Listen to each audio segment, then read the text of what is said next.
Hello and welcome in to the Locked On Reds podcast. Thank you so much for joining me. I'm your host, Jeff Carr, superfan and addict of all things Cincinnati Reds, and I've turned my addiction into information for you. Today, we are going to talk about some things.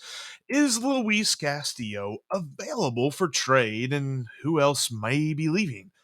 Is this another bad rebuild, or is this something more? We're going to talk about that here on today's Locked On Reds podcast. Thanks for making us your hashtag first listen of the day. You can find Locked On Reds everywhere podcasts are sold. And hey, we are free. All right, coming up, let's dive right in.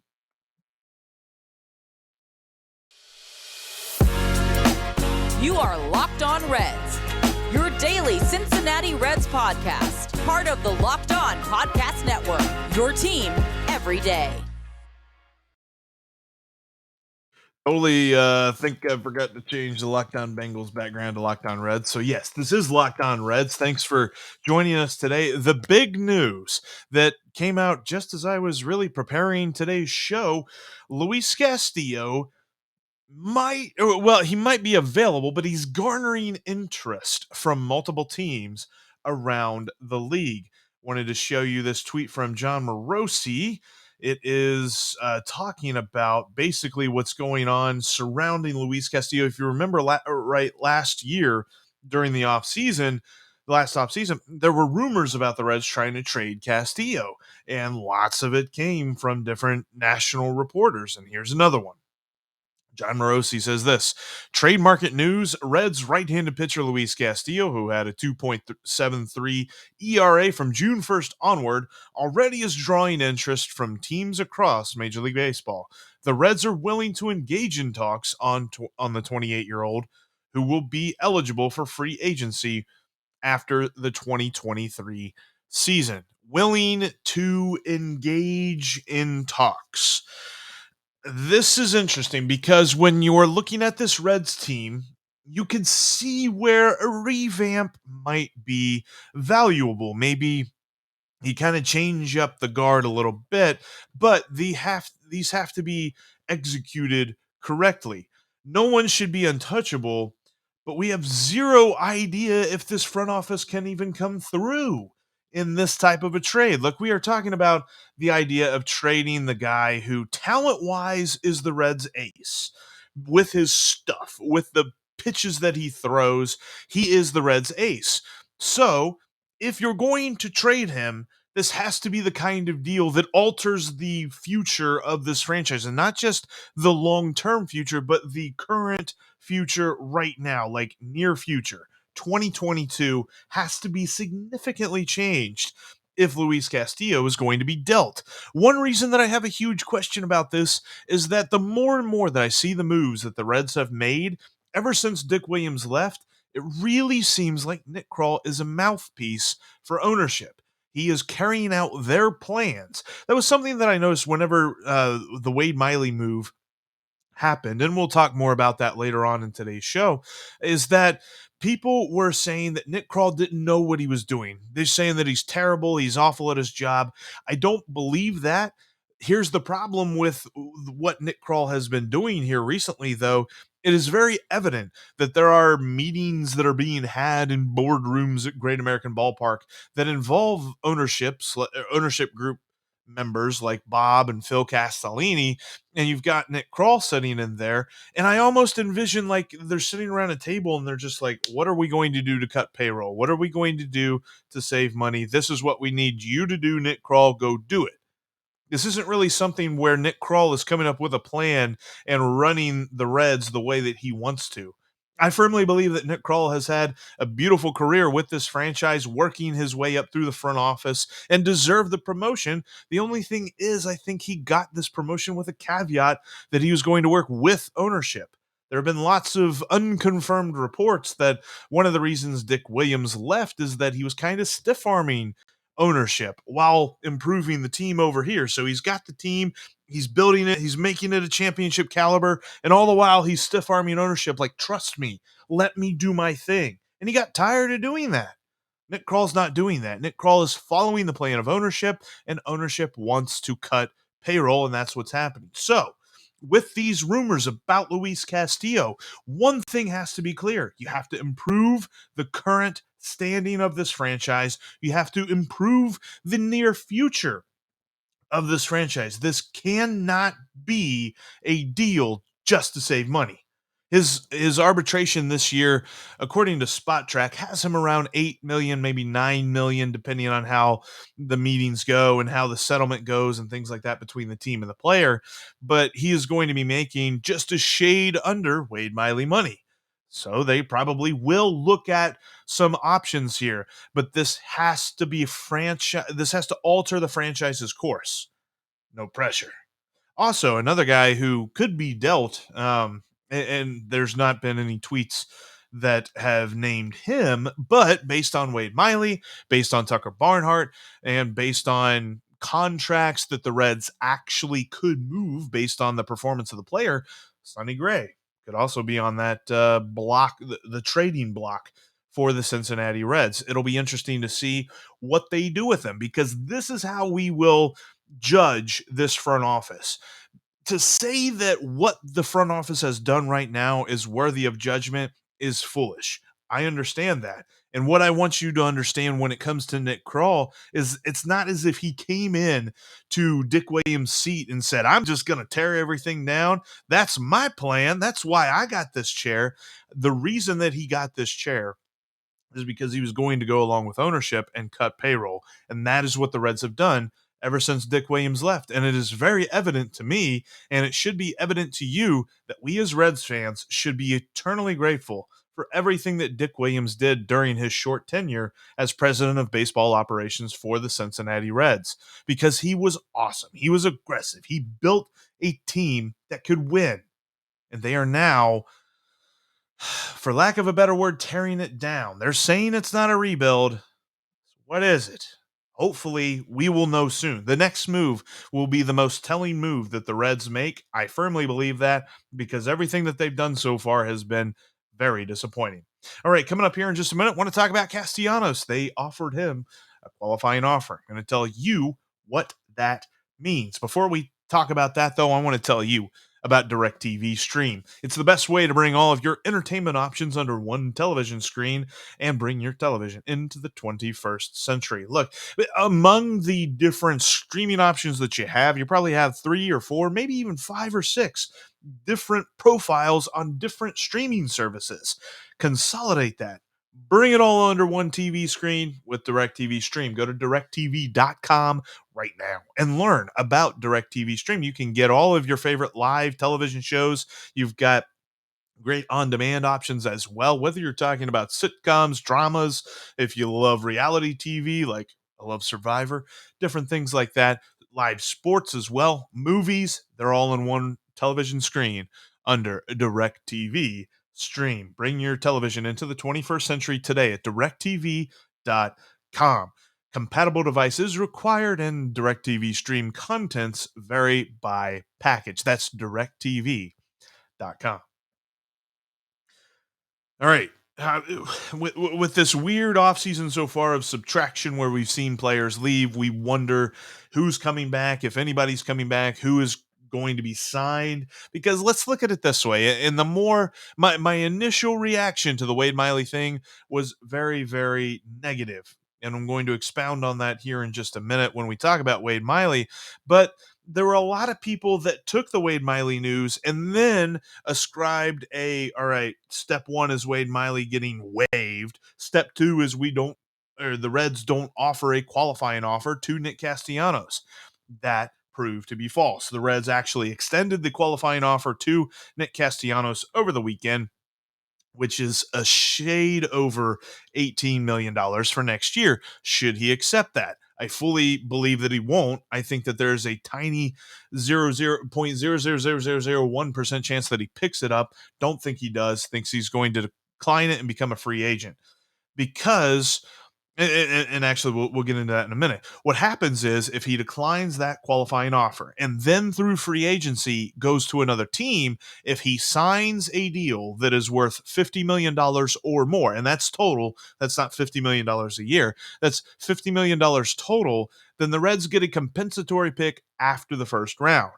If he signs a total deal that is less than $50 million, which I would find very strange indeed, and I don't think is going to happen at all.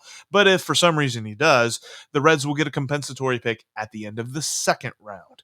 So something will come of it. The Reds will get a draft pick, but they will then have a huge hole in the outfield that they must fix. The chances that he accepts the qualifying offer, again, pretty much none. Chances he returns are not much better than that. If the chances he accepts the qualifying offer are like 0.0001%, then the chances he comes back are like 0.0001%. I forgot how many zeros they said. Whatever. And this is like that gif from Dumb and Dumber whenever Jim Carrey goes, "So you're saying there's a chance?" Yeah, really, really tiny. Like even less than Jim Carrey getting with that chick in Dumb and Dumber. And now you look at this and the Reds have around 16 million, what he was making last year. He was due to have a bit of a raise this coming season, but they've got money to play with. And the interesting thing with that is that Nick Kroll was asked in the post Wade Miley chaos in the Zoom conference that he held after all of that went down. He was asked if that money would be reallocated, if the money that they weren't spending on Wade Miley and the money that they aren't going to spend on Nick Castellanos, if that's going to be reallocated into different areas of the roster, if they're going to bring players in, they're going to make trades, things like that. His simple answer was, "I cannot comment on payroll decisions at this time." I'm telling you, every time this guy talks, like he either seems like the mechanic that's going to just gouge you on your car that you need to fix, or it's like in that movie Office Space, whenever the consultants come in and try and figure out exactly where they can cut parts of the organization. He just seems like a consultant that's here to cut, and really that's all he's going to do. And I hope that's not the case, because if we're talking about trading Luis Castillo and Sonny Gray and different players and things like that, and the only objective that they have is to save money, we're going to be in for a long period of time where the Reds aren't going to be expected to do anything. And I hate that thought. Got a tweet from Matty Wayne on Twitter. He was saying, like, well, see you in 2025. I guess all we got to hang our hat on off this last rebuild was 2020. And here we go again. Hopefully you're wrong, Maddie, but if they're just going to be worried about saving money, then yeah, I don't know. They can use this money to get a couple of different positions. They don't have to spend $16 million on one player. They don't have to go out and get a Kyle Schwarber. There are ways that they can fill the roster with competent dudes that don't cost as much. I firmly believe, and that's something that we'll hash out over the course of this week. But on the same side of that coin, is what are they going to do? Because anytime you ask them if they're going to add, they give you a non-answer. They give you a can't comment on that right now. That's not that's even worse than saying no. I don't know. Yeah. This was interesting to see. I was glad that they extended Castellanos the qualifying offer, but at the end of the day, Castellanos is not going to be a Red next year, because I don't believe that they're going to pony up, because he's going to get more than $18 million a year. You can bet on that. I don't know that betonline.ag has a prop bet for that, but you could if they did. I would. And I don't think the odds would be very good in that happening, because it should be, or the odds wouldn't be very good as a value. The odds would be astronomical that he wouldn't take the qualifying offer and that he would make more money on the open market. That's just what's going to happen. All right. Coming up, I've got some more thoughts that's going to tidy up the Wade Miley news. I had that emergency podcast on Friday where I just lost it. I'm going to have a little bit more coherent thoughts coming up in just a moment. Before we talk about that, though, I want to tell you about Built Bar. Built Bar is the best protein bar on the market, bar none, because it's made with 100% real chocolate. We're talking about the health of a protein bar, the healthy statistics like low calories, high in fiber, low in sugar, high in protein, but it tastes great too. Your mind is going to think that you're getting your candy fill. Have you ate too much Halloween candy? You probably have. This will make you feel like you're eating Halloween candy, but it's going to be actually healthy for you. You're going to do an end around on your brain and just totally increase your health with this beautiful snack of Built Bar. Check them out today at built.com and use the promo code LOCKED15 to save 15% off your next order. Restock if you haven't already for the holidays coming up with Thanksgiving. We've got all kinds of great pie flavors that are going to be coming in at built.com. You've also got the mainstays like cherry barcia and coconut, and you've got great stuff like double chocolate and peanut butter brownie. All sorts of amazing options can be found at built.com. Use that promo code, like I said, locked15 to save 15% off your next order at built.com. All right, one last thing to talk about here in today's episode. We've talked about the news about Castillo and the interest that's coming from around the league, which, by the way, don't you remember the report that they had last off? There was some reporter who errantly said that the Yankees had completed a trade to acquire Luis Castillo from the Cincinnati Reds. Just brace yourself for more of that. And we talked about Castellanos and the qualifying offer. Now let's kind of tidy up the Wade Miley thing. I got more Miley musings for you here in this final uh, segment of today's podcast. Miley was put on waivers simply because over the course of a month during the playoffs and all that different stuff, the Reds were trying to see if anybody was interested in trading for Wade Miley after the World Series was over. And they got no takers. I find that a little hard to believe, but I also think that they were probably asking for a little bit better return than they got for Tucker Barnhart, and they were also trying to see who wanted to pick up a $10 million option on a 35 or a pitcher who's about to be 35 years old, and for the last two seasons has kind of been bad in the month of September. Well, the last two full seasons, 2019 and 2021. So when you think about it that way, I guess it makes sense that they weren't finding suitors. Plus, who knows how many teams are actually have an appetite to add to their payroll before the lockout happens. I'm sure that the list is very short. So, again, this leads me to believe that the Reds still could have picked up the $10 million option and dealt him after the lockout was over, after the CBA was cleared up, after spring training had started. And heck, maybe he pitches really good in the first month of the season and his trade value skyrockets. I find it hard to believe that there wasn't anyone interested. And the fact that the Cubs picked him up off waivers, which come to find out the Cubs were like number 5 on the waiver order.